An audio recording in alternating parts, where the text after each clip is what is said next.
అందరికి నమస్కారం. మీరు చూస్తున్న ఈ చెట్టు స్ప్రింగ్ గువా. దీన్ని ఫెదర్ లిప్ గువా అని కూడా అంటారు. ఆకులు మనకు స్ప్రింగ్ లాగా ఉంటాయి చూడండి. జామ ఆకులే కానీ స్ప్రింగ్ లాగా ఉంటాయి. ఫ్రూట్ మాత్రం మంచిగా వైట్ కలర్లో ఉంటుంది. ఇది చూడండి, చిన్న సైజు మీడియం ఉంటుంది. టేస్టీ ఉంటుంది, చాలా టేస్టీ ఉంటుంది ఇది.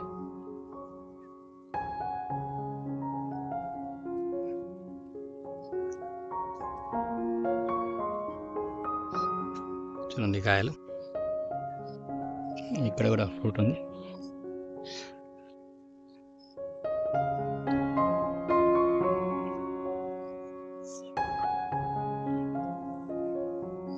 అండి స్ప్రింగ్ గువాలు.